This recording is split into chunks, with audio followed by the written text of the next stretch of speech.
For this is the day that the Lord has made, and let us rejoice and be glad therein. And we're going to celebrate our graduates next month, but I'm glad to have my baby girl, my favorite daughter, in the house today. I know she don't like me saying nothing about it, but Miss Morgan James graduated cum laude. Thank you, Laude. She's smart like her daddy. Amen. Bless God. Well, there is a word from the Lord. Amen. For a few moments, I want to direct your attention to the book of Joshua, chapter 4. Joshua, chapter 4. And I don't plan to be before you long. I know some of y'all already got your smokers ready. Bless God. And I want to look at the 19th verse. And it has become our custom to stand in respect for the word of God. So let's stand one more time. Then you can sit the rest of the time. Reading from the New Living Translation, you'll find these words from the 19th through the 24th verse. Certainly glad to have any and all of our guests here. If you're here for the very first time, just wave at me. We're not going to put you on the spot. If this is your first time, bless you. Thank you for being in the service of the Lord. If you have not been given, you will be given a prayer card. If you all have any special prayer requests, just jot that down and drop it in the offering bucket. On the other side, any information you'd like to share with us, and we'll definitely pray for you and keep you abreast of what's happening here at the Transparent Church. But thank you. Joshua chapter 4. Beginning at verse number 19, New Living Translation through verse 24. When you're ready to read, say amen. Amen. The people crossed the Jordan on the 10th day of the first month. Then they camped at Gilgal, just east of Jericho. It was there at Gilgal that Joshua piled up the 12 stones taken from the Jordan River. Then Joshua said to the Israelites, "In the future your children will ask, 'What do these stones mean?'" 22 says, "Then you can tell them, 'This is where the Israelites crossed the Jordan on dry ground.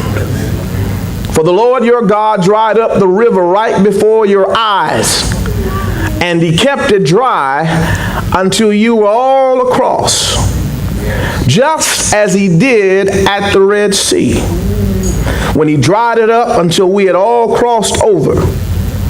He did this," 24, "so all the nations of the earth might know that the Lord's hand is powerful, and so you might fear the Lord your God forever." Amen. People of God said amen. You may be seated in the presence of the Lord.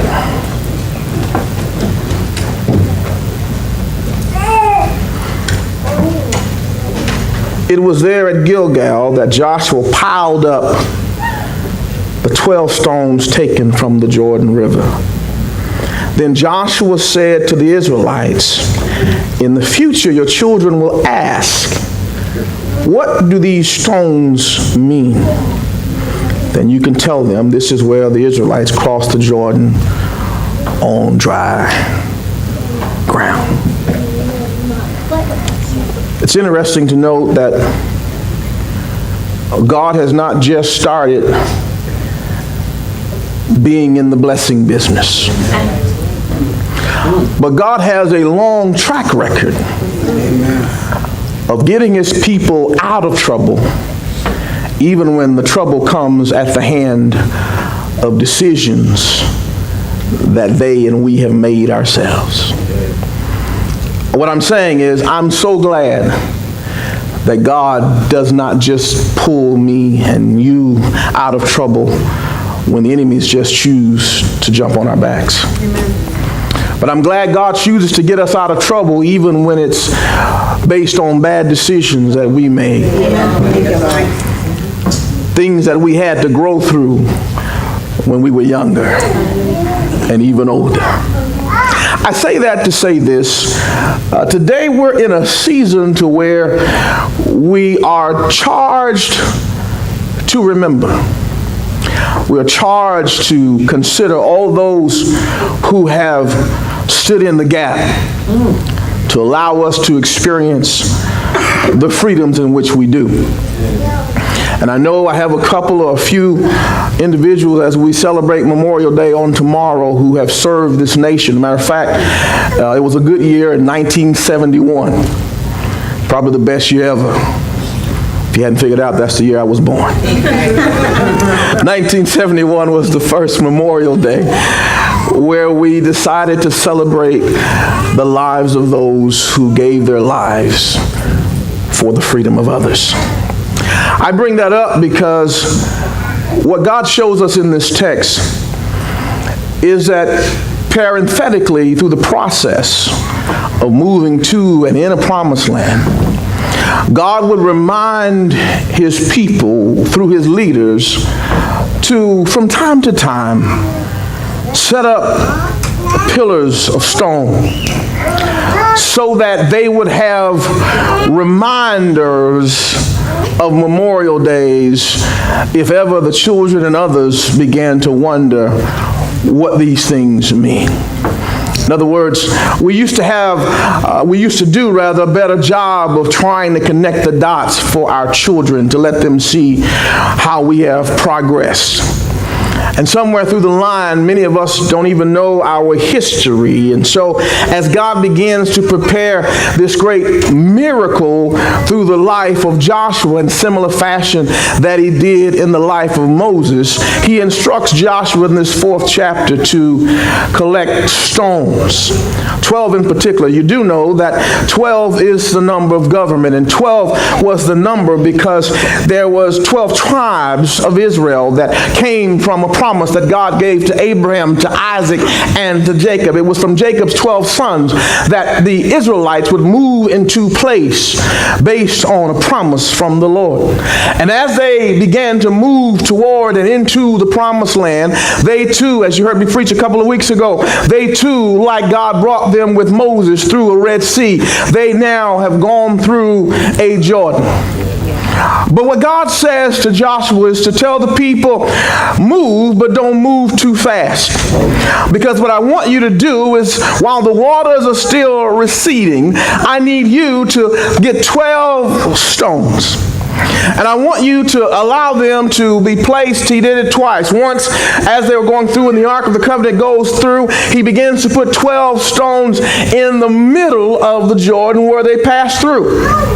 And then when he got through on the other side, he had them stack 12 stones representing each of the tribes. So that he says to them that when your children ask, what do these stones mean? You can tell them this is a marker and a place and part where we can remember what God has done as he delivered us out and into the promised land. I bring that up because every now and then, if you have never served in the military, every now and then, if you served in the service of the Lord, there will be stones that will need to be in your and my life, because stones are mile markers. Yes. Stones represent things that we have to do, two in particular. Stones, particularly when you look at it in the Bible, they are used and identified for us to have reverence. Kind of like when you see Jacob wrestle with the Lord and begins to see that his way is not as good as God's way, and he leaves with a limp. Before he moves forward, he sets up a pillar of stone to remind himself that there is reverence for God whenever God does something in your life.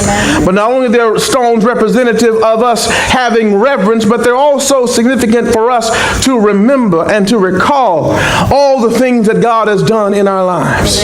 And so what God says to Joshua is to set up these stones so that the children may ask, if they ask rather, what they mean. You can clearly tell them that these are signs of the deliverance and the power of God.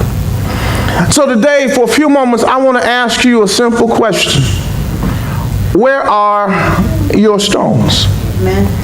Where are the places that God has worked wonders in your life so that if your children should ask you what these things mean, you would be able to clearly show them and share with them what God has done in your life.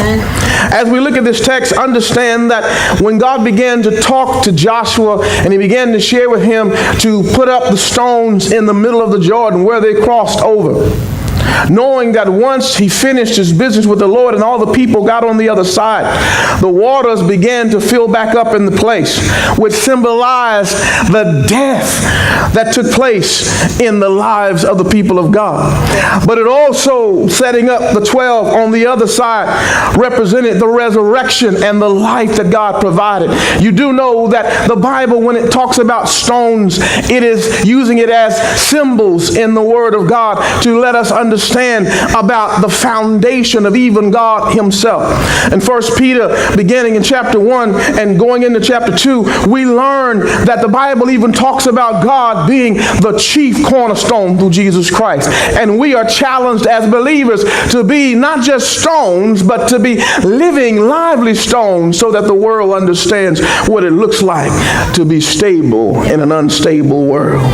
So for a few moments, I want to talk to you about, from the question, where are your stones? And so if you have a hard time finding those mile markers, I want to help you with some clues real quick. And I'm going to share just with you three places where you can find your stones.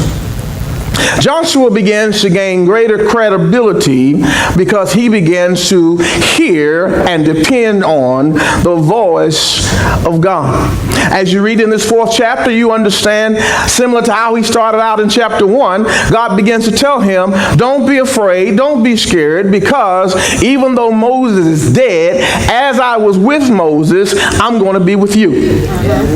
And in similar fashion in chapter 4, after hearing the voice of God, God begins to allow Joshua to have just as much confidence from the people as Moses did, because this Jordan process was him passing the last test of faith before God establishes them in a promised land to where he would do things a little different. And so for those who are looking today, maybe you don't know where your stones are, I want to share with you 3 places where you can find your stone. Amen.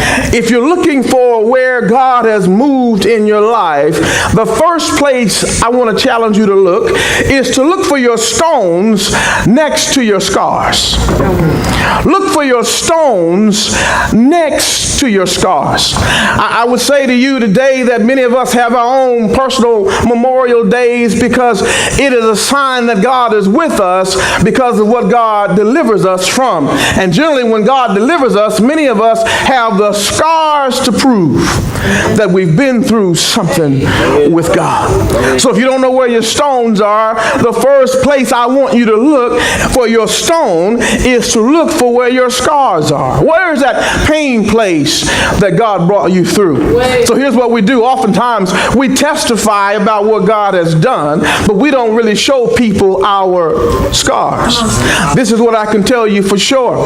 If anyone is considered a star, 9 times out of 10, they're going to have a scar. You may be here today and the enemy may be messing with your mind, making you believe that God will never use you and God can't do anything through you because you have scars. I came to tell you that if you have scars, you're in a good company of folk who are considered stars in the faith. People who have scars on their lives have gone through with God because they help us to understand where our stones are. What I'm trying to tell you is that there are places in your life that if you and I would take time to reflect, we would see that we've gone through pain, but it was nothing more than the hand of God that pulled us out of the pain places and points in our lives.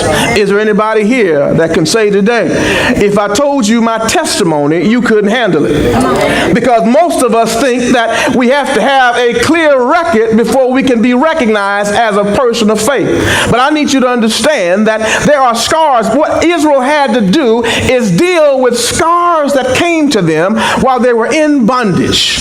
Whenever you're in bondage, when you are trapped, God allows things to happen because he knows he's going to bring you out and he's going to bring you through. But we cannot discount where we've been, because if we're going to have our stones, we can find our stones when we find our scars. There are some pain points in your life that you and I have had in our lives tied to the pain in our lives. And I don't want you to despise that, but I want you to thank God that even though the scar is there, the scar is a sign that God calls you to survive. Who am I talking to today? You thought that it was because things didn't go right in your life all the time that God forsook you. No, it was God trying to share with you that you are a survivor. Part of the reason that you know you're a survivor is that you have the scars to prove it. And your scars help you find your stones. Your stones are put in place to let your children know that this is how we identify with being with God, because God did not just start being in the blessing, in the healing, in the providing business. I have stones to show you where God has moved before. So what God does in this passage is that he begins to tell Joshua to set up a memorial, so that while you are remembering all the things that I have done. See, here's what the memory will do. It will give you hope based on what God has done. It will give you hope for what God can do. Because when you look back at your stones, you say, if God did that, then I can believe God to do this. I want to encourage someone today to find your stones. Don't cry over your scars, but see your scars as places where God has healed you to help you, so that you and I oftentimes don't find ourselves doing the same things over and over again. Look at the text. Text says it was there at Gilgal that Joshua piled up the 12 stones taken from the Jordan River. Every time they saw the stones, it reminded them of the miracle and the miracles, plural, that God had wrought in their lives. You need to know where your stones are, because whenever you try to live your life for the Lord, the enemy is always going to fight you over what you don't have and over where you are not, because he can trap you and I and lock us in a place to where we never believe God and hope for God to do more. But when you know where your stones are, it helps to feed and fuel your faith, because you now say, I made it. Amen. In spite of my scars, I'm still here in spite of my struggle. So what I'm saying to you is that God has power no matter where we find ourselves in our seasons. Then Joshua said to the Israelites, in the future, your children will ask, what do these stones mean? Then you can tell them this is where the Israelites crossed the Jordan on dry ground. I want to say something to you, and I want to say it very pointedly. And as I share it, I want you to be prayerful, because oftentimes what God does when he delivers us not just for us, but he delivers us oftentimes for those who are coming after us. So that when we find our stones, we can remind our children of the faithfulness of God. But can we be honest for just a moment? If you were like me, either a baby boomer, I'm Gen X, or Gen X. We grew up in a time where our parents shielded us from their scars. Come on. We only heard about up.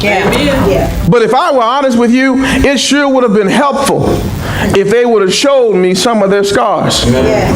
Because here's what I know, scars don't just stay in certain decades.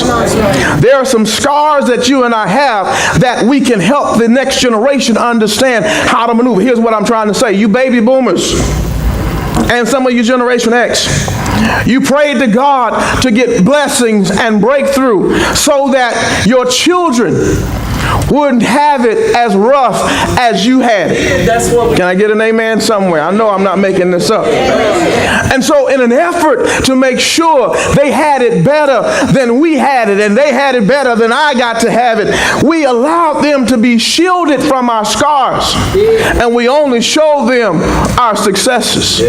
But in an effort to do so, what we lost in trying to give them what we didn't have is that we didn't let them know that part of what made us who we are was not just our success, it was our scars. And so we raise a whole generation who don't know how to scrap because they've never seen scars. We raise a whole generation who wants everything dropped in their lap instead of having to work for what you got to get.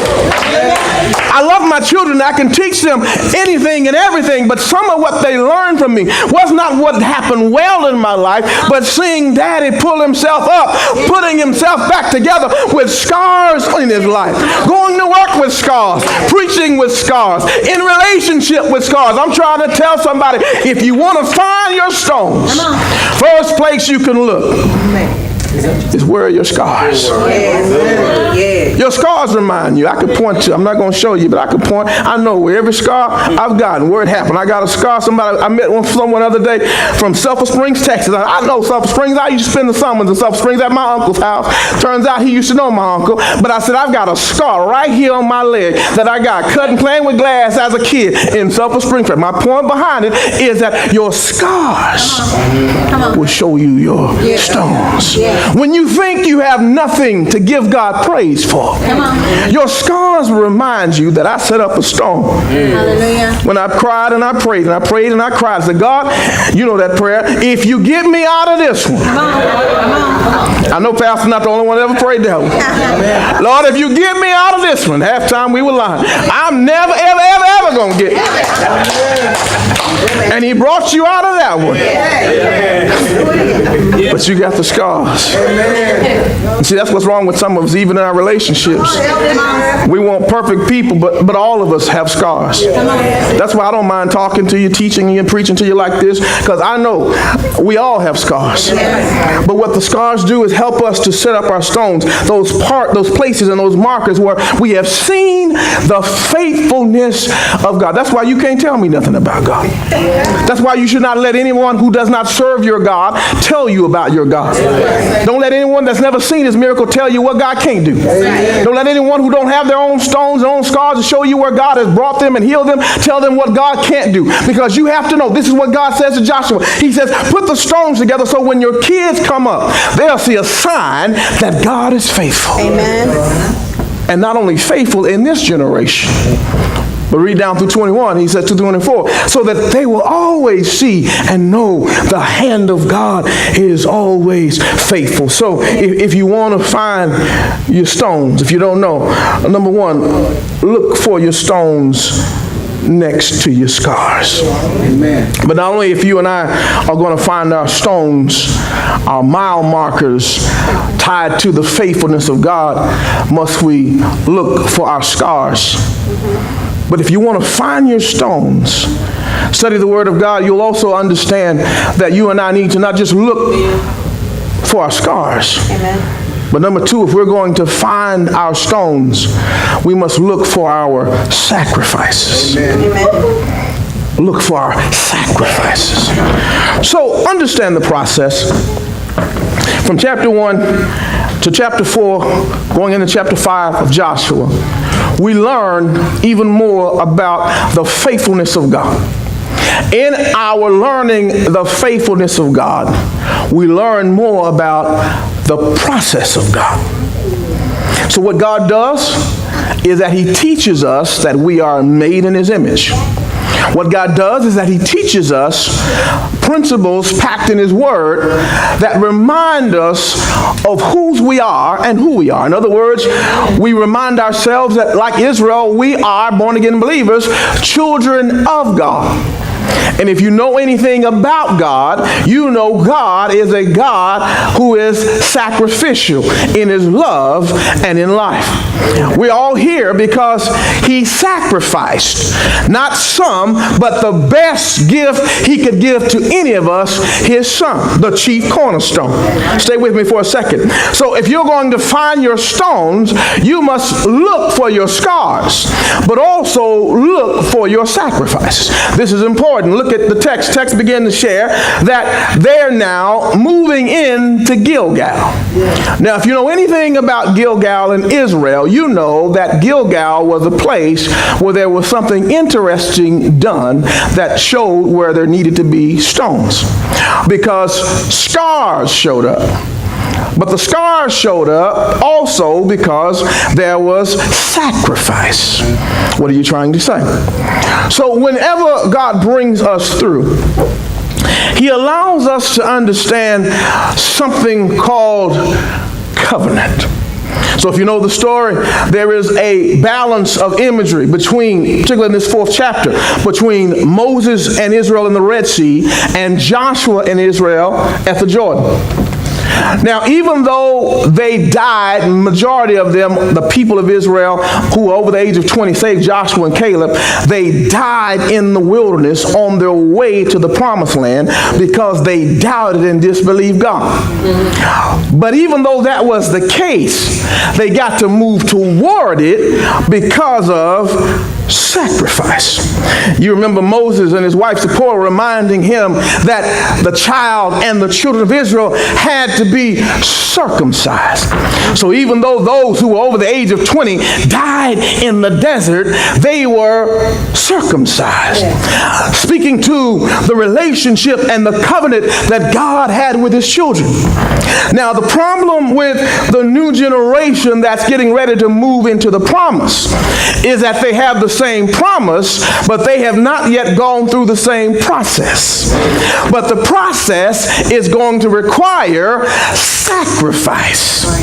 So in order for them, before they get to move into the promised land, they, like their fathers, have to be circumcised. And where are they circumcised? They're circumcised after they've passed through the Jordan in a place called Gilgal. I want to tell you, if you're going to do anything great for God, you're going to have scars, but you're going to also go through some sacrifice. Nobody gets to do anything great for God without having sacrifice. And some of the sacrifice is going to be a circumcision, a cutting away. Circumcision is an outward sign, a physical sign of a spiritual process. Old Testament speaks to the cutting away of the flesh, where the New Testament speaks to the cutting away of the heart, from moving from flesh to being that of spirit. What I'm saying to you is, in order for us to find our stones, we must not look just for our scars, but we must look for the place, and the place says, of sacrifice. But here's what I want to let you know. If you read Mark 11, you'll understand that nobody who sacrifices for God doesn't let God have them beat them giving sacrifice. In other words, when you give up for God, you get to go up, because you and I can't beat God giving. God recognizes their sacrifice. And so for these gentlemen now, in particular, who are over the age now of 20, those who are under 20 now, moving toward that timeline in the new promised land, before they get to unpack, have to go through a sacrifice of a cutting. And whenever you begin to see where your stones are, it is the place where you've identified that you and I get to grow in God, where we have sacrificed in order for God to bring us into covenant. Here's what I'm trying to tell you. You and I won't grow, and we won't understand the magnitude of what God does in our lives until we sacrifice to become more like Christ. And that happens when we make conscious decisions to lessen what we get to do and see in the flesh. And our heart's desire moves more for the things of the Spirit. So you don't grow on accident, you grow on purpose. And part of that has a cutting away from those things and those people and those items and issues that are not like God. But when you do it, you are always mindful not just of your scars, but of your sacrifice. So God understands this process.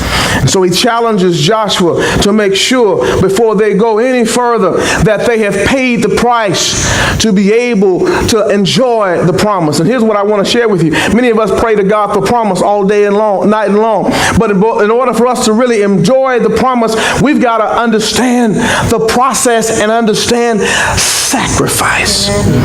I want to challenge you to understand those times when you have sacrificed to draw close to God, those times where you have sacrificed to remain faithful to God. He has not forgotten your labor of love, and you can look at those places and those times as stones to give God praise for where you are. That's why the Bible says in the New Testament, we ought to be ready to give an answer. If anybody were to ask us why we have the hope that we have in God, if you would ask me why I have the hope in God that I have, I would tell you, not only because I have scars, but because I know the sacrifices that have been made are leading to my growth in God, because God is not quick to forget any of our labor of love. Now understand this as well. The circumcision that took place in the Old Testament was a painful process. They didn't have all these Swiss Army knives, gentlemen, that they have today. They would take flint, rock, stone to get to covenant. And you can't have true covenant without there being a blood covenant. Are you hearing what I'm saying today?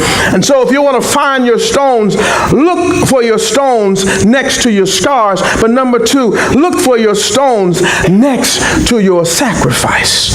So at Gilgal, they sacrificed. At Gilgal, they went through the cutting. At Gilgal, they went through the process of having God allow them to be circumcised, so that now they're in a position for God to move them into only what they dreamed about just a few chapters prior. In order for God to move them to what he had in mind, many of us won't get there until we're willing to pay the price to have scars, but also sacrifice. Maybe you're here and you say, Pastor, I don't know where my stones are, but let me tell you, if you've sacrificed, that's where your stones are. God has allowed some of us to see things change today based upon sacrifice from yesterday. And so we shout about the promised land and about them going in, and we get ready for our own promised land. But 9 times out of 10, before you get to promised land, you and I have to go through, like Israel, intense pain. We have to go through cutting. We have to go through believing God when it's not popular to believe God. We have to go through a sacrifice. And if you sacrifice to have any amount of success in your life, here's what I'm saying. That's a stone. And the good news is nobody can take your stones away. The good news is what God told Joshua to do is to set up markers so that you are reminded the next time you have an enemy, the next time you have a challenge, the next time the enemy makes you believe you're not going to make it. You and I can look back at our stones, tied to our scars, tied to our sacrifices, and realize that God himself will never forget what you and I have sacrificed. If you believe that, give God some praise right there. Amen. Then Joshua said to the Israelites, in the future your children will ask, what do these stones mean? Then you can tell them, this is where the Israelites crossed the Jordan on dry ground, for the Lord your God dried up the river right before your eyes, and he kept it dry until you were all across, just as he did at the Red Sea. He did it so all the nations of the earth might know that the Lord's hand is powerful, and so you might fear and respect the Lord forever. Yes. If you're going to look for your stones and really understand that you and I all have a reason to give God thanks based on what he brought us through, we've got to look for our stones based on where our scars are and based on where our sacrifice is. But you can also look for your stones among your success. So when you see them moving into a land that was spoken of for years but never walked into until 40 years of doubting, and folk who did not believe God died until the generation who had faith enough to believe was able to push them into a promise. It was God's success that allowed them to have stones.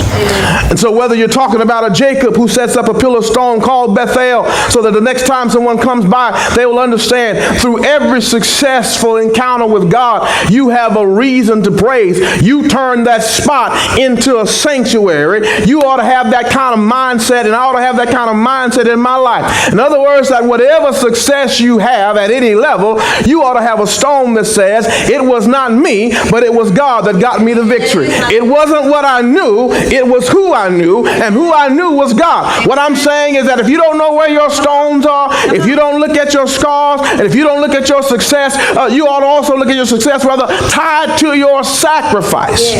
And they begin to work in tandem. So when you see God give Israel good success, he gives them good success after their scars, after their sacrifice, so that they don't get it twisted by the time he gives them the best kind of success, so they understand that my success is tied to God. But oftentimes it's based on your and my scars and our sacrifice. The question to you is, where are your stones? Where are your stones? Can you see and sense and remember the places where God brought you? I know it may be tough, it may even be rough right now, but I promise you, if you look for the places of sacrifice, of scars and success, you'll see your stones. And when you find your stones, you'll have a reason to give God praise. Yes. Where are your stones? Do you know? Can I just be transparent with you just for a second?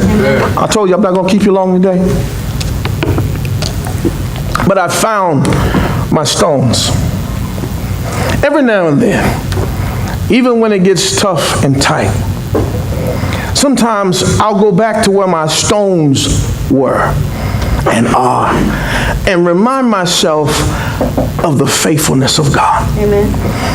So one of my favorite scriptures is Genesis 49 going to Genesis 50, and prior to, where we learn about the journey of Joseph, and how one of the words that he says is that Joseph was blessed by God in the land of his affliction, which speaks to the fact that God never has to relocate you to bless you.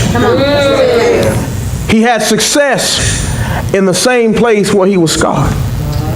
He moved from a prison in Egypt into being the prime minister of Egypt.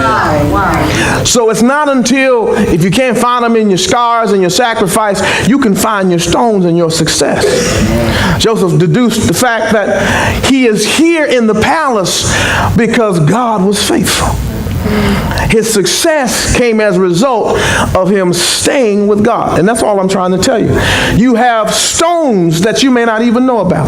I bring that up because the city I live in today is the same city I used to cry in. But I've identified my stones. Amen. One of my stones is my first starter house. Y'all know what a starter house is? Yeah. And every now and then, when I'm in the area, I'll drive by my starter house. I don't mess with the people that live there now. I just drive by because it's a stone. It's a stone that reminds me of where my scars were.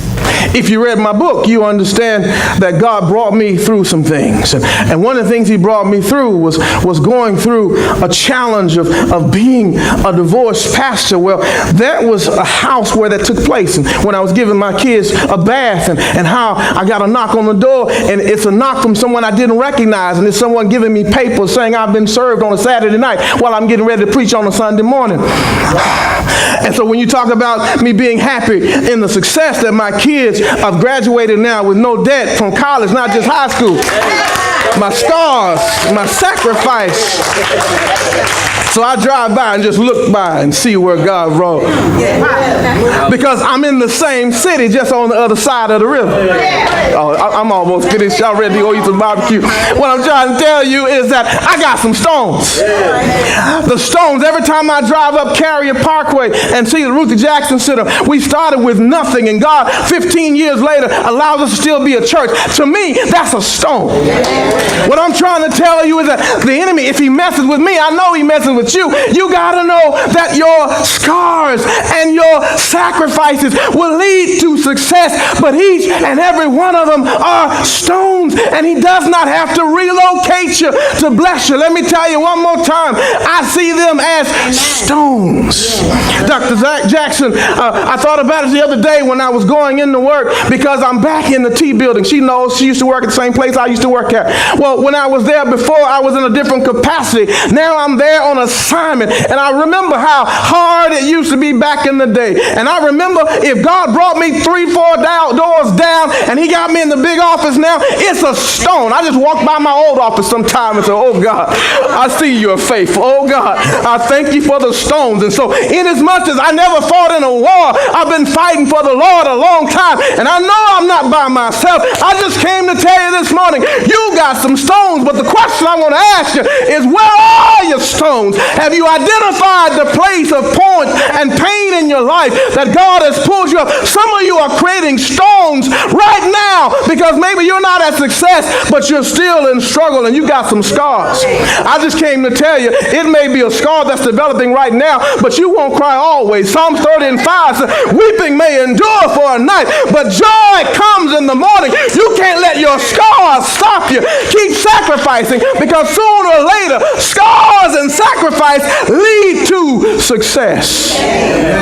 Have I got a witness in here? Help me preach. I'm almost finished, but tell your neighbor, you got some scars. I know you single mamas got some scars. I know you single fathers got some scars. I know that whenever God pulls you through, it's only to point you to what he really has in store for you, and for you to show someone else. Come here, let me show you where my stones are. You want me not to give God praise? The Bible says if we don't give him praise, guess what? The rocks will cry out. I don't know about anybody else, but I don't want no rocks crying out for me. Stones.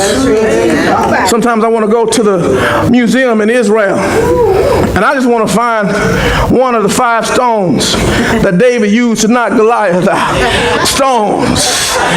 You got to have stones, because the stones are very powerful. Here's what I'm trying to tell you. You got to know where your stones are. No matter what you go through, no matter what's come your way, God is a solid foundation. That's what he told us through Peter's confession. Jesus says to Peter, who do the men say that I am? And all the disciples, rather, you know the story in Luke 9, Peter began to say, thou art the Christ, the Son of the living God. He began to say, blessed are you, Simon Bar-Jonah, because calls him Peter after that, because flesh and blood has not revealed this to you, but my Father which is in heaven. And guess what he said? He says, but upon this rock I'm going to build my church, and the gates of hell shall not prevail against it. What I'm trying to tell you is that you and I have stones, and so as we celebrate the successes of others, you ought to start celebrating God for the success that you have. Well, you say, I still don't have the job, but guess what? You still have your mind. Well, God, I still haven't been delivered yet. Well, guess what? You still are in process. You ought to thank God for process. You and I ought to give God praise, because here's what I know. Stand to your feet. It's my final thought. Come on, stand to your feet. Stones are solid. Jesus himself is the chief cornerstone, but he's a stone that the builders rejected. And here's what I need you to understand. We are, as Gentiles, non-Jew, ought to be glad that they rejected the stone, because when they rejected the stone, it gave us an opportunity to accept him and to allow our lives to be built up on the rock.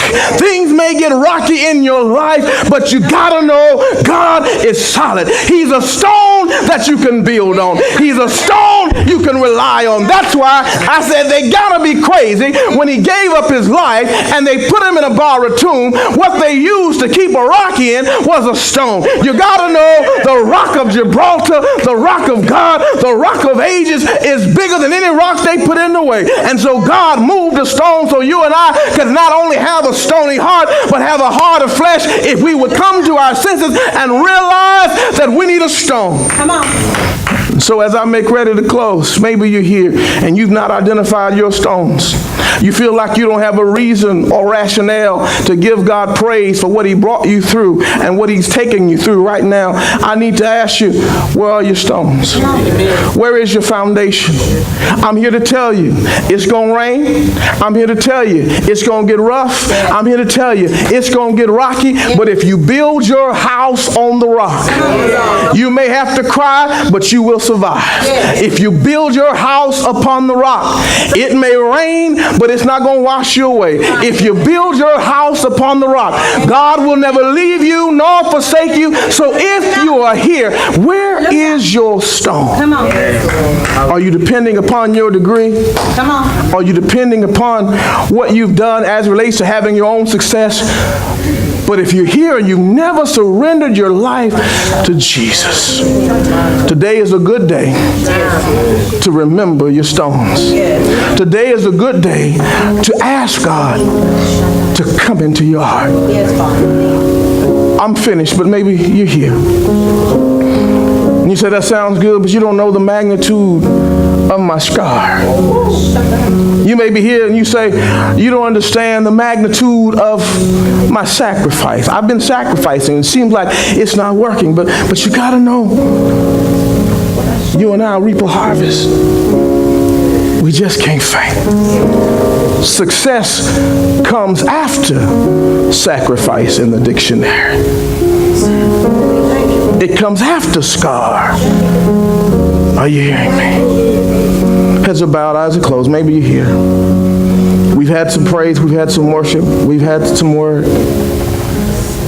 But if you're here and you don't know where your stones are, you don't know what's holding you, you don't know what's faithful, you don't know what's sure and sturdy, and you're looking for it. You looked in relationship and you were disappointed. You looked in your job and you were disappointed. You looked in your family and they let you down. You may even looked in the church and got hurt. But let me tell you, the stone is bigger than the church. The building, the stone is Christ, who is the anchor of our souls. And I promise you this, I don't promise you a lot, but I promise you this, if you would simply, honestly accept, believe, and confess Jesus Christ as Savior and Lord of your life, He'll give you a solid foundation to build on. If that's you, will you come? You want to know what it's like to walk in victory because God has healed you from your scars.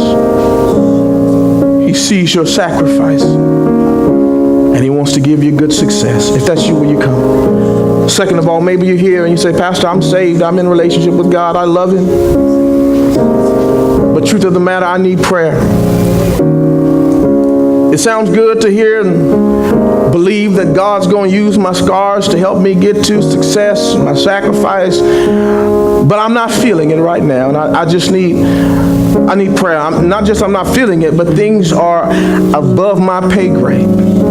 There are some things going on that I don't understand. There are some things going on that I don't have answers for. You're like Jehoshaphat in 2 Chronicles 20. Lord, I don't know what to do.